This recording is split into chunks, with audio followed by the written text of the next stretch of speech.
सीतापुर नाम के एक गांव में लोग बहुत हंसी खुशी रहा करते थे। उस गांव में एक बहुत गरीब परिवार रहता था। उस परिवार में मोहन, उसकी बीवी लता और उनका 8 साल का बेटा चीकू रहते थे। मोहन को पीने की बहुत बुरी आदत थी। वो सुबह शाम बस शराब पीता और जुआ खेलता रहता था। मोहन की एक छोटी सी किराने की दुकान थी। मोहन कभी भी उस दुकान को ठीक तरीके से नहीं चलाता था और जितना भी थोड़ा बहुत उस दुकान से कमाता था वो सारी कमाई शराब पीने और जुआ खेलने में उड़ा देता था। वो रोज शराब पीकर लता को मारता था और उसे घर चलाने के लिए कोई पैसे नहीं देता था। एक रात लता और चीकू भूखे बैठे थे क्योंकि घर में खाने के लिए कुछ नहीं था। वो देर तक मोहन का इंतजार करते रहे। अचानक दरवाजे पर खटखटाने की आवाज आती है। माँ, लगता है पापा आ गए। वो जरूर हमारे लिए कुछ खाने को लाए होंगे। हाँ बेटा, अब हम सब मिलकर पेट भरकर खाना खाएंगे। लता जल्दी से दरवाजा खोलने जाती है। जैसे ही वो दरवाजा खोलती है तो देखती है कि मोहन के दोस्त मोहन को पकड़कर खड़े हैं और मोहन नशे की हालत में है। अरे भैया, इतनी रात को आप लोग? अरे भाभी जी, क्या बताएं, आज तो मोहन ने हद ही कर दी। इतनी शराब पी रखी थी कि इसे इतना भी होश नहीं था कि ये कहाँ पड़ा है। हम इसे चौराहे पर से उठा कर लाए हैं। अगर कोई गाड़ी वाला कुचल जाता तो बताओ, आप लोगों की तो जिंदगी खराब हो जाती। हाँ भाभी जी, बस आप लोगों का सोचकर हम इसे यहाँ ले आए, वरना तो इसका सबके साथ ऐसा व्यवहार है कि कोई इसकी मदद ना करे। मोहन के दोस्त मोहन को कमरे में ले जाकर लिटा देते हैं और वहाँ से चले जाते हैं। बेटा चीकू, आज हमें फिर से भूखा ही सोना पड़ेगा। मैं तेरे पापा के भरोसे तुझे और भूखा नहीं रख सकती। अब मुझे ही कुछ काम करना पड़ेगा। तू बस आज थोड़ी सी भूख बर्दाश्त कर ले। ठीक है माँ। चीकू और लता दूसरे कमरे में सोने चले जाते हैं। तभी मोहन नींद में बड़बड़ाने लगता है। थोड़ी देर बाद मोहन को होश आता है और वो खुद को अपने घर में पाता है। अरे ओ लता, कहाँ मर गई? मुझे बहुत तेज भूख लगी है। चल जल्दी से मेरे लिए खाना लेकर आ। लता बहुत गहरी नींद में सोई हुई होती है और उसे मोहन की आवाज सुनाई नहीं देती। मोहन 4-5 बार आवाज देता है पर लता नहीं उठती। मोहन गुस्से से लाल हो जाता है और कमरे में रखे एक मोटे से डंडे को उठाता है और दूसरे कमरे में जाता है जहां लता और चीकू सो रहे होते हैं। वो डंडे से लता को बुरी तरह पीटने लगता है। लता अचानक नींद से उठ खड़ी होती है। बचाओ बचाओ, मुझे मत मारो। मैंने क्या किया? मेरी क्या गलती है जो आप मुझे ऐसे बुरी तरह मार रहे हो? मैं आधे घंटे से आवाज दे रहा हूँ कि मुझे खाना दे दे और तू यहाँ घोड़े बेचकर सो रही है, हैं? ऊपर से मेरे साथ जुबान लड़ा रही है। मोहन लता को बहुत मारता है।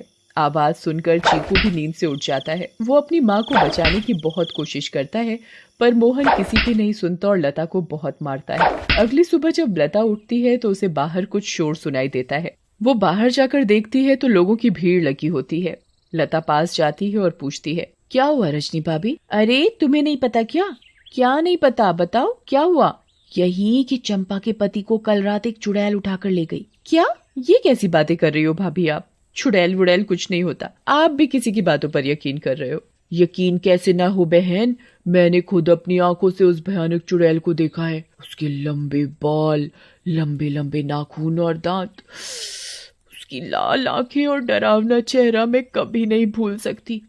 जब मैं आधी रात को पानी पीने के लिए उठी तो थोड़ी ठंडक लेने के लिए खिड़की पर खड़ी हो गई थी और तभी मैंने देखा कि एक चुड़ैल चंपा के पति को हवा में उड़ाकर ले जा रही है। ऐसी बात है तो हमें संभल कर रहना होगा और शाम होते ही अपने घर के खिड़की दरवाजे बंद करने होंगे। अब बिल्कुल सही कहा लता भाभी आपने। सब अपने घर चले जाते हैं। लता भी काम ढूंढने निकल पड़ती है। वो घर घर जाकर काम मांगती है पर उसे कहीं काम नहीं मिलता। अंधेरा होने लगता है और आखिर में उसे सरपंच मिलता है। क्या हुआ लता? बड़ी परेशान दिख रही है। बस क्या बताऊं सरपंच जी, चीकू के पापा का तो सभी को पता है कि वो ठीक से कमाते तो है नहीं और जो कमाते हैं उसे दारू में उड़ा देते हैं। इसीलिए मैं ही काम ढूंढ रही हूँ ताकि अपना और अपने बच्चे का पेट भर सकूं। ऐसी बात है तो मेरे पास एक काम है। मेरी माँ बहुत बड़ी हो गई है और बिल्कुल चल फिर नहीं सकती। मैं उनकी देखभाल के लिए किसी को देख रहा था, पर अगर तुम चाहो तो तुम ये काम कर सकती हो। मैं तुम्हें महीने के 2000 रुपए दूंगा। आपका बहुत बहुत धन्यवाद। बस एक दिक्कत है कि तुम्हें देर रात तक रुकना होगा, जब तक कि वो सो नहीं जाती। मुझे मंजूर है सरपंच जी। ये लो फिर 500 रुपए और कल से आ जाना। लता खुशी खुशी घर जाती है और ये बात चीकू को बताती है। दोनों बहुत खुश हो जाते हैं। तभी वहाँ मोहन आ जाता है। क्या बात है? किस बात की इतनी खुशी मनाई जा रही है? मुझे उनकी बड़ी माँ का ध्यान रखना होगा, जिसके बदले वो मुझे पूरे 2000 रुपए देंगे। तू कहीं भी जाकर मर, मुझे कोई फर्क नहीं पड़ता, बस मुझे दारू पीने के लिए पैसे मिलने चाहिए। तभी मोहन को लता के हाथ में कुछ पैसे दिखते हैं। मोहन वो पैसे लता से छीन लेता है। लता बहुत रोती है और अपने पैसे मांगती है, पर मोहन उसकी एक नहीं सुनता और दारू पीने चला जाता है। लता उन पैसों में से कुछ पैसे अपने पल्लू में पहले से ही बांध लेती है, जिसका वो घर का राशन ले आती है। उस दिन लता और चीकू पेट भरकर खाना खाते हैं, चैन की नींद सोते हैं। दूसरी ओर चुड़ैल का आतंक शुरू हो जाता है। वो आसमान से आती है और गांव वालों के घरों के ऊपर उड़ती रहती है। वो कभी किसी के घर के ऊपर तो कभी किसी और के घर के ऊपर अपने शिकार की तलाश में उड़ती रहती है। अब मैं अपना शिकार करूंगी। किसको लेकर जाऊं आज अपने साथ? किसको? बहुत देर तक चुड़ैल को कोई दिखाई नहीं देता। लगता है इस गांव के आदमी बहुत चालाक हो गए। अब इन्होंने रात को निकलना ही बंद कर दिया। अगर ऐसा रहा तो मैं अपना शिकार कैसे करूंगी? किसको लेकर जाऊं अपने साथ? किसको लेकर जाऊंगी अपने साथ? तभी भोला रात को घर के बाहर आता है और रस्सी पर सूख रहे कपड़े उतार कर इकट्ठे करने लगता है। चुड़ैल की नजर भोला पर पड़ती है। मिल गया मेरा शिकार। चुड़ैल भोला पर हमला करती है। वो उसे एक हाथ से पकड़ती है और अपने साथ हवा में उड़ाकर ले जाती है। बचाओ बचाओ, मुझे छोड़ दो, जाने दो मुझे। तू तो मेरा आज का शिकार है, ऐसे कैसे छोड़ दूं? तभी भोला की बीवी बाहर भोला को देखने आती है। उसे भोला घर के बाहर कहीं नहीं दिखता, पर फिर उसकी नजर ऊपर जाती है और वो देखती है कि चुड़ैल उसके पति को लेकर जा रही है। रेखा ये सब देखकर बेहोश ही हो जाती है और सुबह जाकर उसे होश आता है। होश आते ही वो अपने पति को हर तरफ ढूंढने लगती है, पर वो कहीं नहीं मिलता। वो यहाँ वहां पागलों की तरह भागती है और चिल्ला रही है। तभी गांव के लोग इकट्ठे हो जाते हैं। क्या हुआ रेखा भाभी? अगली सुबह जब लता उठती है तो उसे फिर से घर के बाहर कुछ लोगों का शोर सुनाई देता है। लता बाहर जाती है। क्या हुआ रजनी भाभी, आज किस बात का शोर हो रहा है? अरे लता, कल रात चुड़ैल रेखा के पति को उठाकर ले गई। रेखा का तो रो रो कर बुरा हाल है।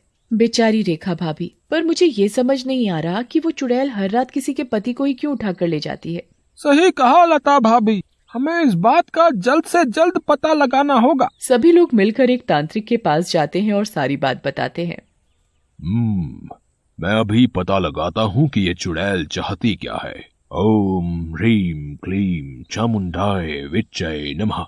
ओम ह्रीम क्लीम चामुंडाय विच्चय नमः। तांत्रिक ध्यान लगाता है और उसे वो चुड़ैल दिखाई देती है। ये कोई साधारण चुड़ैल नहीं है, बहुत खतरनाक चुड़ैल है। इसे कब्जे में करना या खत्म करना मेरे बस की बात नहीं। पर हाँ, एक बात मुझे पता चली है कि ये बस आदमियों को ही नुकसान पहुंचाती है। इससे औरतों या बच्चों को कोई खतरा नहीं, और इसकी शक्तियां रात को ही काम करती हैं। दिन में ये हम लोगों की तरह एक मामूली इंसान जैसी बन जाती है। बस मैं अपनी तांत्रिक विद्या से इतना ही पता लगा पाया हूँ। सब लोग अपने अपने घर चलने लगते हैं। तभी लता बोलती है, मेरे पास एक सुझाव है, अगर वो काम कर जाए तो। वैसे आप लोग मेरी बात सुनकर हंसेंगे, पर इसके अलावा कोई और तरीका नहीं दिख रहा इस चुड़ैल से बचने का। भाभी आप बताओ तो सही, पता चला अगला नंबर मेरा ही है। मैं अभी मरना नहीं चाहता। अंधेरा होने के बाद अगर सभी आदमी औरतों का भेष बनाकर रहे तो वो चुड़ैल किसी भी आदमी को औरत समझकर नहीं लेकर जाएगी। लता की बात सुनकर सब हंसने लगते हैं, पर बाद में सबको लता का ये सुझाव सही लगता है और सब अपने अपने घर चले जाते हैं।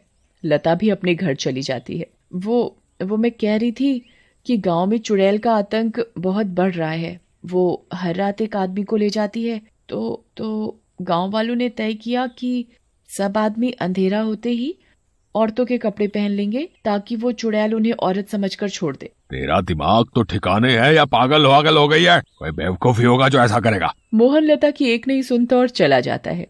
लता भी सरपंच के घर उनकी माँ की देखभाल के लिए चली जाती है। लता का पूरा दिन बहुत अच्छे से निकलता है। फिर रात हो जाती है और लता अपने घर के लिए निकल पड़ती है। दूसरी ओर गांव के सभी आदमी अंधेरा होते ही औरतों का भेष बना लेते हैं। लता जब अपने घर वापस जा रही होती है तो उसे आसमान से चुड़ैल आती दिखती है। लता बहुत डर जाती है और पेड़ के पीछे छुप जाती है। तभी वहाँ से मोहन गुजर रहा होता है। हे भगवान, अब मैं क्या करूँ? अब तो ये चुड़ैल इनको ले जाएगी। मैं इनको कैसे बचाऊं? मिल गया मुझे मेरा शिकार। चुड़ैल उड़कर मोहन को पकड़ लेती है।